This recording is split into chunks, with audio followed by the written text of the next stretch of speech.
Intro में बहुत सारा हमने आपकी चीज़ें तो बता दी, लेकिन एक चीज़ मैंने नहीं बताई थी, और वो है आपकी मेक अ विश फाउंडेशन में आपकी कंट्रीब्यूशंस। तो आप मुझे सबसे पहले तो सारे लोगों को बताएं कि मेक अ विश है क्या and what exactly does it do. Result देखिए, मैं बहुत सारी चीज़ें कर रहा हूँ। मैंने जैसे आपको बताया कि वाइस चेयरमैन हूँ अपने ग्रुप का, मैं ऑनरी कौंसल जनरल हूँ, कॉलम लिख रहा हूँ, पाकिस्तान मुस्लिम लीग बिज़नेस फोरम का मरकज़ी सदर हूँ, फेडरेशन का मैं नायब सदर रहा हूँ। मगर जो चीज़ सबसे ज़्यादा क्लोज़ है मुझे, वो मेक ए विश फाउंडेशन है।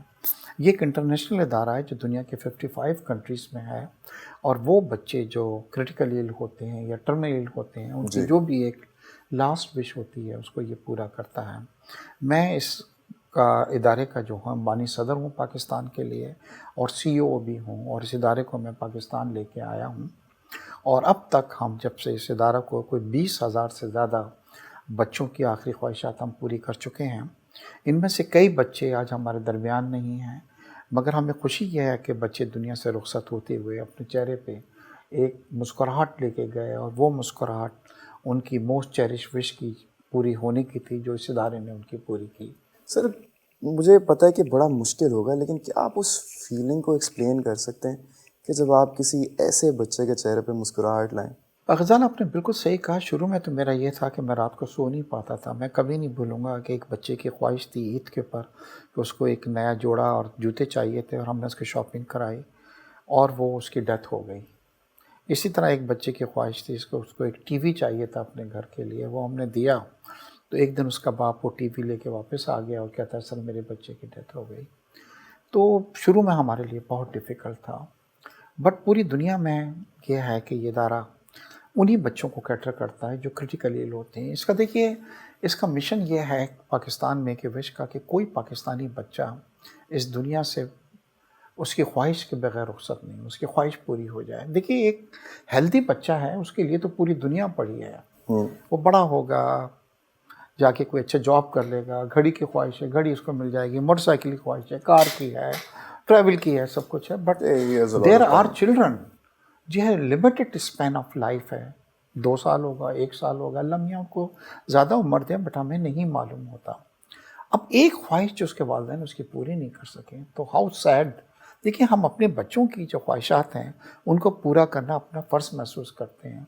आज जहाँ पे आप डिफेंस में बैठे हुए हैं, मैं कई ऐसे घर जानता हूँ जहाँ पे कमरे जो हैं खिलौनों से भरे हुए हैं, और यकीन करें हमारे पास कई ऐसी बच्चियाँ आती हैं जो कैंसर के एडवांस स्टेज में हैं। विश क्या है? To have a doll in a doll house, and the parents can't afford it. तो दिल उनको जब देखें, जब हम उनकी ख्वाहिश पूरी करते हैं, तो बच्ची हंस रही होती है, बाप रो रहा होता है। बोलता है, इश्तियाक साहब रोज़ आना मेरे, कहती थी कि अब्बू मेरे लिए आप ये लाएँ। तो हम देखिए, हमारे आप मज़हब भी ये कहता है कि बच्चों के चेहरों पे हम खुशियाँ लाएँ तो अल्लाह आपको खुशी देगा। तो ये बड़ा अच्छा इदारा है, माशाल्लाह। मैं बहुत खुश हूँ, क्योंकि देखिए, लाइफ़ इज़ नॉट दैट कि आपने बहुत ज़्यादा पैसा कमा लिया, आपने बहुत ज़्यादा इज़्ज़त कमा ली, आप बहुत सक्सेसफुल हो गए, अकम्प्लिशमेंट आपने बहुत कर ली। नो, एक वक़्त लाइफ़ में ये आता है कि ये चीज़ें सेकेंडरी हो जाती हैं, बिल्कुल। एंड वेयर यू फ़ील कि नो, जिस मुल्क ने आपको इस मुकाम पे पहुँचाया है, उसके अवाम के लिए, जो लेस प्रिविलेज्ड लोग हैं, आप उसके लिए भी कुछ करें। तो अब मेरे ख़्याल से मेरी वो उम्र आ गई है कि where I feel more happy, जब मैं सोचता हूँ कि जी मैं किसी बच्चे के चेहरे के ऊपर एक छोटी सी खुशी दे रहा हूँ, और वो खुश होके जा रहा है, और उसके माँ-बाप मेरे लिए दुआएँ कर रहे हैं, तो मेरी ये बहुत बड़ी अकम्प्लिशमेंट है। And I think the sooner you realise कि कामयाबी असल में है क्या। ये जो हमारे माशरे ने आजकल ये जो सुपरफिशियल सी कामयाबी के जो स्टैंडर्ड सेट किया हुआ है, वो नहीं है कामयाबी। कामयाबी असल असल में आपके अंदर से आती है। आप अब खुशियाँ बांटो, अपने अंदर से कंटेंट हो, जितना आपको मिला है आप स्ट्राइव करो, स्ट्रगल करो, मेहनत करो, लेकिन आप बस उसी को अपना सब कुछ ना बना लो, because at the end of the day life is temporary. आपने बिल्कुल ग़लत सही कहा, क्योंकि देखिए, जब हम आपकी उम्र के होते हैं तो शायद ये चीज़ हम इस वक्त नहीं सोचते, क्योंकि उस वक्त एक रेट रेस लगी होती है।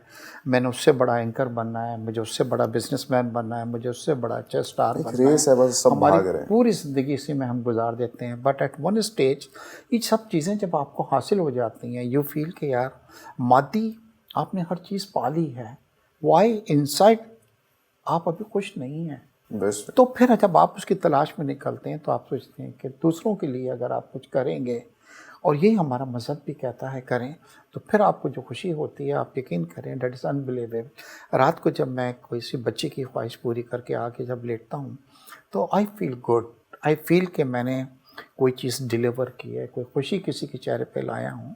और मैं ये सोचता हूँ कि देखिए दुनिया में हमसे बहुत ज़्यादा स्मार्ट लोग हैं। अगर आज अल्लाह ने हमें इतनी कामयाबी दी है, क्योंकि उसने हमें वसीला बनाया है दूसरों के चेहरों पे खुशियाँ बिखेरने का। तो सर विशेष से ही मेरा एक सवाल आता है, ज़रा थोड़ा लाइटर नोट पे लेके जाएं, तो कोई ऐसी किसी बच्चे ने आपसे अनयूजुअल सी विश की और आपने उसको एक्चुअल में पूरा भी किया हो? सर हमारे पास तो कभी-कभार देखिए हमारे पास 80-90% तो वो विशेष आती हैं टू हैव समथिंग।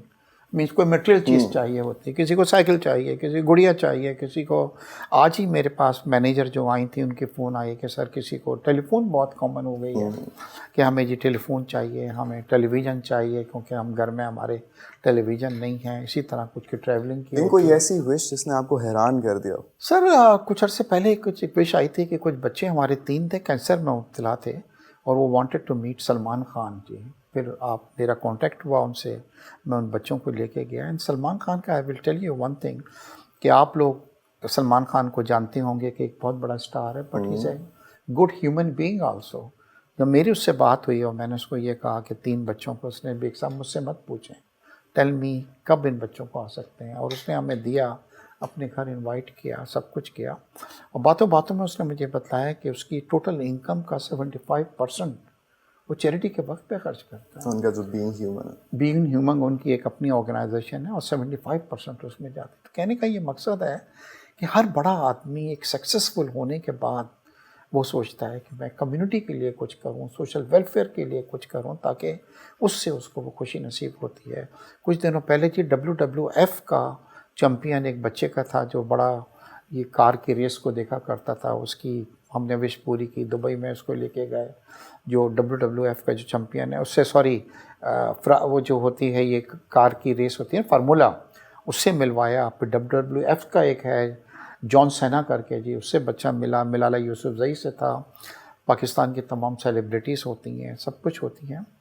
तो बड़ी इतनी बड़ी ऑर्गेनाइजेशन है ग़ज़ाल कि अगर आज मेरा कोई बच्चा जो बीमार है वो मुझसे ये कहता है कि जी उसे अमेरिका के सदर से मिलना है, तो ये पॉसिबल हो जाएगा विद इन नो टाइम जी। क्या अभी तक कोई ऐसी विश रही है जो आप पूरी ना कर पाए हो? अभी तक अल्हम्दुलिल्लाह कोई ऐसी विश नहीं आई, मगर ये ज़रूर हुआ कि कुछ बच्चों के विशेस पे हम काम कर रहे थे और उसके दौरान उनकी डेथ यहाँ पे हो गई, जिसका हमें बड़ा सदमा होता है रियली। कभी हम सोचते हैं कि काश वो थोड़ा सा और ज़िंदा रहते तो उनकी विश पूरी होती। अल्लाह उनके दर्जात बुलंद करे और ऐसे तमाम बच्चों के वालिदैन को सब्र जमील अता फरमाए और सबको शिफा दे। सर आगे बढ़ते हैं। आपका घर माशाल्लाह इतना प्यारा है, जहाँ भी देखें पेंटिंग्स देख लें, फर्नीचर देख लें, आर्किटेक्चर देख लें, तो ये इंस्पिरेशन कहाँ से आई? देखिए शुरू से मुझे बड़ा शौक़ था जी, मतलब कि क्योंकि मैंने 60 कंट्रीज़ दुनिया की विज़िट किए हैं। मेरा घर दुबई में भी है, मोरक्को में भी है। तो इस घर के अंदर आपको काफ़ी मोरक्कन आर्किटेक्चर बहुत आपको नज़र आएगा, बल्कि अगर आपके पास टाइम होगा तो मैं आपको विज़िट कराऊंगा। और मेरे घर में बहुत कम लोगों को ये मालूम है कि कई अच्छे बड़े ड्रामेस जो थे वो भी इस घर के अंदर मतलब वो जी, हुए जैसे कि? हैं।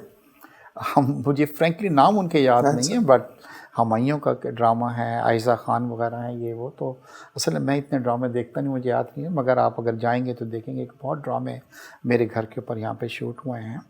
और वो शौक़ होता है जी, बस पेंटिंग का शौक़ है, बट आई प्रेफर कि पाकिस्तानी आर्टिस्टों को जी मुझसे फ़ायदा हो, तो मैं उनकी पेंटिंग्स जो आप देख रहे हैं उसको मैं लेके चलता हूँ। और ये है कि जब कभी थोड़ा सा वक्त मिलता है तो घर को देता हूँ और मुझे खुशी होती है, क्योंकि हर एक इंसान का एक शौक़ होता है। मेरा शौक़ है जी डेकोरेशन का, इंटीरियर का। और फिर मेरा एक कमरा है जहाँ पे आपको दिखाऊंगा कि मैं जहाँ भी किस कंट्री में गया हूँ वहाँ से कुछ ना कुछ चीज़ मैंने ख़रीदी है इस घर के लिए। तो कभी वहाँ पे बैठता हूँ तो मुझे याद आता है कि जी ये चीज़ मैंने फ्रांस से ली थी, ये चीज़ मैंने स्पेन से ली थी, ये मोरक्को की चीज़ें हैं। तो एक अच्छी यादगार रहती है जी।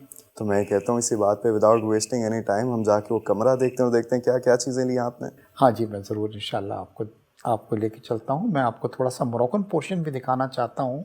इस घर में मैंने एक मोरक्कन पोर्शन बनाया है जी, और वो पोर्शन जो है मोरक्को के आर्टिस्टों ने, इंटीरियर्स ने आके किया है। जैसे मैंने आपको बताया कि यहाँ पे कराची में 40 मोरक्कन फैमिलीज़ हैं। तो हर महीने में एक आध बार जो है मोरक्कन गैदरिंग होती है, मोरक्कन्स आते हैं, तो हम उस कमरे को यूज़ करते हैं। तो मैं इंशाल्लाह आपको विज़िट कराता हूँ।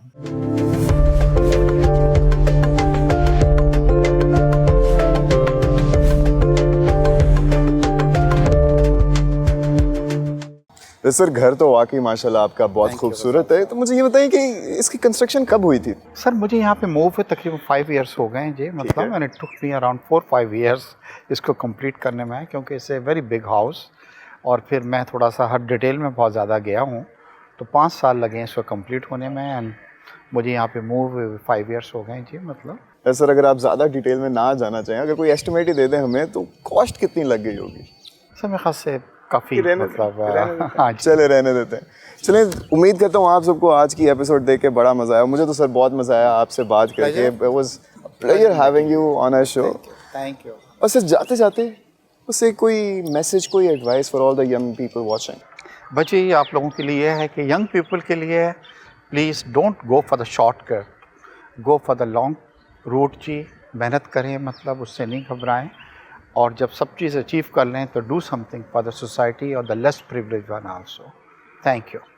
Once again thank you so much sir. और जैसा कि इन्होंने कहा कि शॉर्टकट के पीछे नहीं भागना, लाइफ जो है ये स्प्रिंट नहीं है, एक मैराथन है। तेज़ नहीं भागना, लंबे अरसे के लिए भागना है। और बाकी आपको पता क्या करना है, लगे रहना, डटे रहना और देखते रहना है समा मनी विद गज़ाल।